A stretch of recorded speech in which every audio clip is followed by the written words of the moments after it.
நீரு நீர் வேறல்ல, நான் இருவரும் ஒருவரானோ.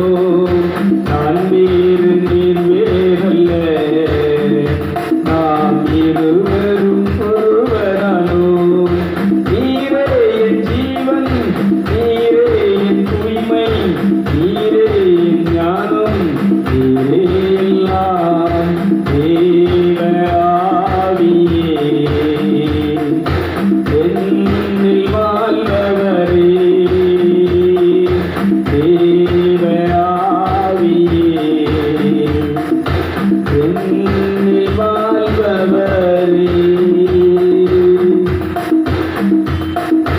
நான் வேறு, நீர் வேறல்ல.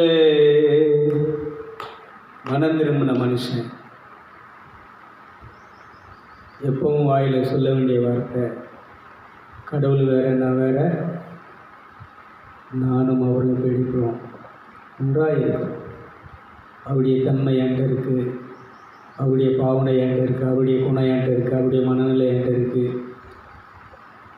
நீரே என் ஞானம், நீரே எல்லாம், நீரே என் தூய்மை, நீரே என் ஞானம். அப்போ உங்கள் தூய்மை, நீங்கள் என்னை பரிசுத்தமாக வச்சுருக்கிறீங்க, உங்கள் பரிசுத்தம் எனக்குள்ளே இருக்குது.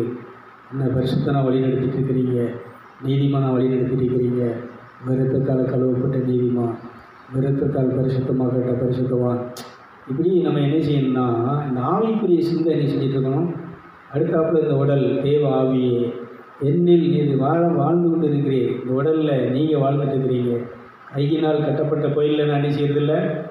இந்த சரீரம் கடவுளால் கட்டப்பட்ட ஆலயம். இந்த ஆலயத்தில் நீங்கள் வாசம் பண்ணிகிட்டு இருக்கிறீங்க. இதை எப்போவுமே நம்ம என்ன செஞ்சுட்டு இருக்கணும். தண்ணி குடிக்கிற மாதிரி என்ன செஞ்சுட்டு இருக்கணும்.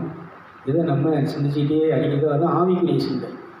மாமிச சிந்தைங்கிறது என்னை எல்லோரும் கைவிட்டாங்க, கடவுளும் கைவிட்டார், எனக்கு இப்படிலாம் வந்துட்டு, கடவுள் இருந்தால் ஏன் இப்படி வருது, இதெல்லாம் என்னன்னு சொன்னால் மாமிச சிந்தை. அதனால் ஆவியின் சிந்தையோ ஜீவனும் சமாதானம், மாமிச சிந்தை மரணம். அதனால் பைபிள் என்ன சொல்லுதுன்னா, பிசாசுக்கு எதிர்த்து நில்லுங்கள், ஓடிடுவான். அவனை எதுக்கணும். எதுக்காதனால தான் சரி என்ன வேணாலும் நடக்கணும்னு எதுக்காமல் நம்ம பார்த்துக்கிட்டு அதை அப்படியே சும்மா கண்டுக்காமல் ஆஸ்பத்திரிக்கு போவோம். அங்கே போனால் அந்த பாஸ்டர்கிட்ட போனால் சரியாயிருமா, அந்த சாமியார்கிட்ட போனால் சரியாயிருமா, மந்திரவாயிட்ட போனால் சரியாயிருமா, இப்படி தான் அந்த கூட்டத்துக்கு போனால் சரியாயிருமா, இந்த கூட்டத்துக்கு போனால் சரியாயிருமான்னு மாமிச சிந்தையில் அலைஞ்சிட்டு இருக்கிறோம். ஆவின் சிந்தை என்னென்னா, இயேசு என்னை பரிசுத்தமாக்கி நீதிமனாக்கி என்ன இப்போ நினைஞ்சிருக்கிறார், அவருடைய ஆவினால் நிரப்பி அவர் எனக்குள்ளே வாசம் பண்ணிட்டு இருக்கிறார். வாஸ்தவம் இல்லையா? யோவான் செய்தியில் என் வார்த்தையை நீங்கள் கை கொண்டு நடக்கும்போது கடவுள் பிதாவாகிய தேவன் அவர்களோடு என்ன செய்து கொண்டிருக்கிறார், வாசம் பண்ணி கொண்டிருக்கிறார். ஒரு வாசம் மட்டும் மறுபடியும் வாசங்க. யோவான் 14:23, நீங்கள் என் கற்பனைகளை வார்த்தைகளை கை கொண்டு நடந்தால். அவனுக்குள்ளே யார் என்ன செய்கிறா? வாசிக்க பார்ப்போம். நல்லா கவனிங்க. என் மீது அன்பு செலுத்துகிறவர், கடவுளை நேசிக்கிறேன்னு சொல்கிறவர்கள் என் வார்த்தைகளை கடைபிடிப்பார். என் தந்தையும் நல்லா கடைசிங்க. படைச்ச கடவுள் என்ன செய்வார்னா, இயேசுவை நம்மளை படைச்ச அந்த பிதாவாகிய தேவன் என்ன செய்வார்னா, நம்ம மேலே அன்பு கொள்வாராம். இப்போ என்ன சொல்கிறாருன்னா, நானும் பிதாவும் என்ன செய்வோன்னா, இந்த வார்த்தையின்படி பேய்களை ஓட்டி, நோய்களை குணமாக்கி, பரலோக பாசைகளை பேசி, எப்பவும் ஆவிக்குரிய சிந்தையோடு என்னோடு உறவாடக்கூடிய எல்லா மனுஷனுக்குள்ளேயும் நாங்கள் வேறு எங்கே உலகத்தில் இருக்க போகிறதில்ல, இந்த சரீரமாகிய ஆலயத்தில் நானும் என் பிதாவும் வாசம் செய்து விடுவோம். கைதிக்கு விஷயங்கள்லாம் கரைஞ்சி இவ்வளோதாங்க.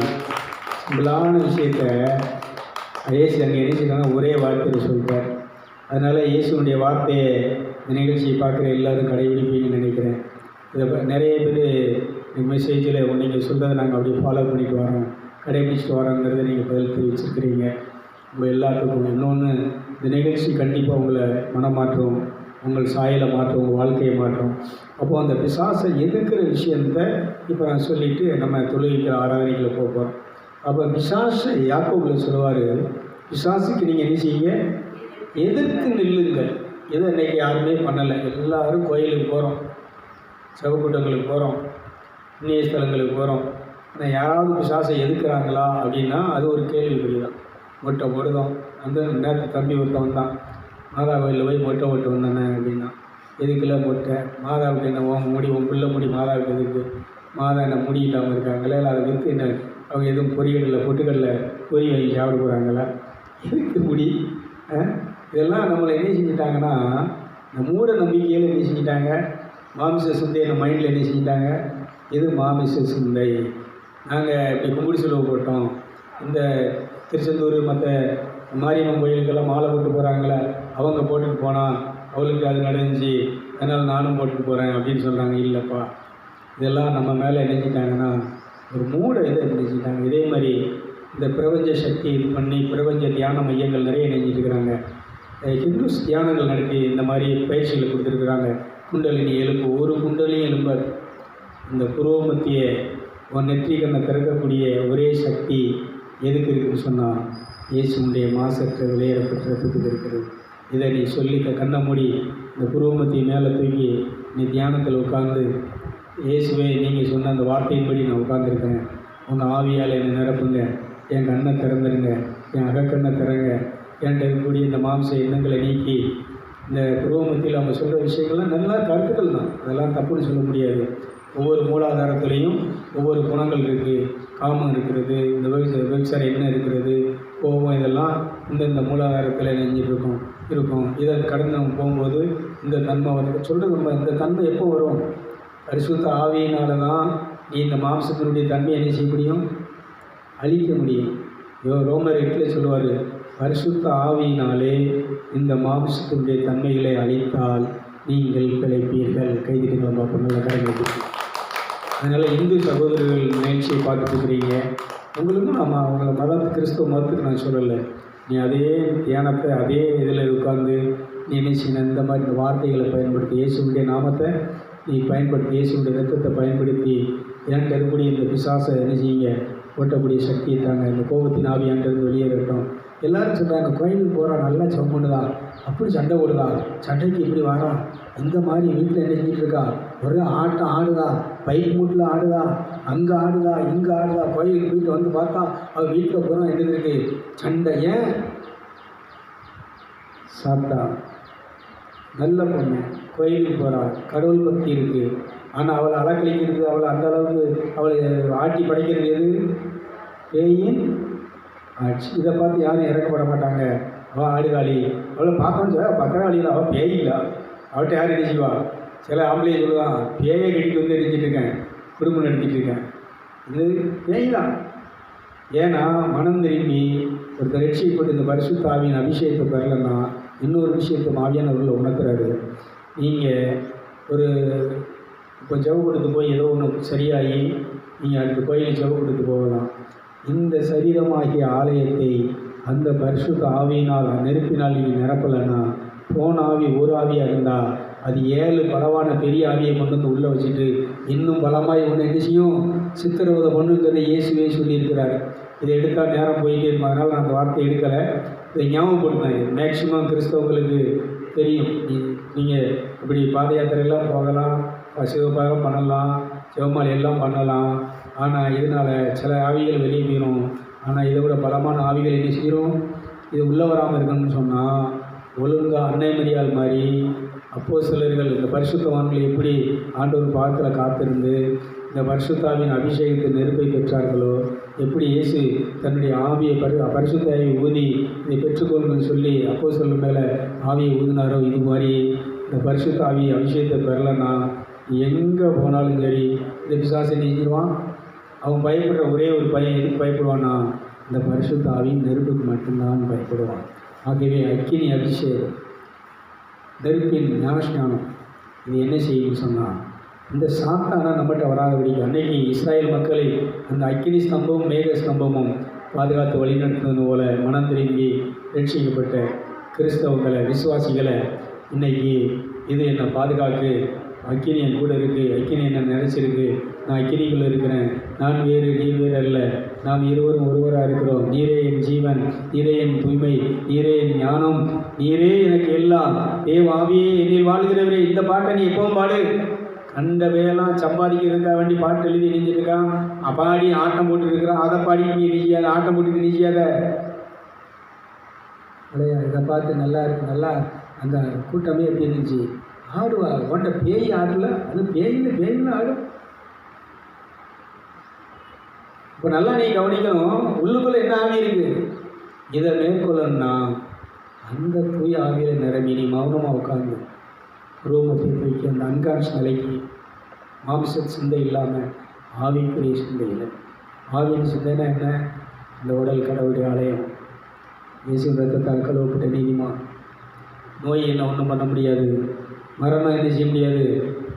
என்ன யமனே வந்தால் கூட இவர் ஸ்ரீராமர்கிட்ட யமனே ஸ்ரீராமரே நான் முனிவர் மாதிரி ஒருவனுக்கு வந்துட்டு சொல்லுவான், நான் யமன், உங்கள் உயிரை நான் எடுக்க அதிகாரம் உள்ளவன், ஆனால் எனக்கு உங்கள்கிட்ட என் அதிகாரத்தை என்ன செய்ய முடியாது, காட்ட முடியாது.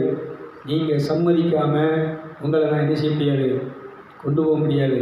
அதனால் உங்கள் நாள் முடிஞ்சிட்டு அதை ஞாபகப்படுத்துக்க வந்திருக்கிறேன். என் நாள் முடிச்சுட்டு எனக்கு தெரியும், நான் என்னுடைய இதை நானே, நீ என்னை கூட்டிகிட்டு போக என்னை பிரித்து கொண்டு போக முடியாது. நான் என் நாளை என்ன செய்வேன், கரெக்டாக எங்கே கொண்டு சேர்க்கணுமோ அங்கே இயேசு தன்னுடைய ஆவியை பிதாவின் எடுத்து, பிதாவே என் ஆவியை என்ன செய்கிறேன், எமன்ட்ட ஒப்படைக்கல, யார்கிட்ட ஒப்படைச்சாரு, தந்தையின் இடத்துல ஆவியை தந்தை இடத்தில் ஒப்படைத்தார். கைதிட்டங்களை பார்ப்போம். இது போல் வந்தால் நான் சொன்னேன், யமனா இருந்துடா, நீ என்ன செய்ய முடியாது, என் ஆவியை நீ எடுத்துகிட்டு போக முடியாது. என் ஆவியை அந்த பரலோகத்தை போகணும்.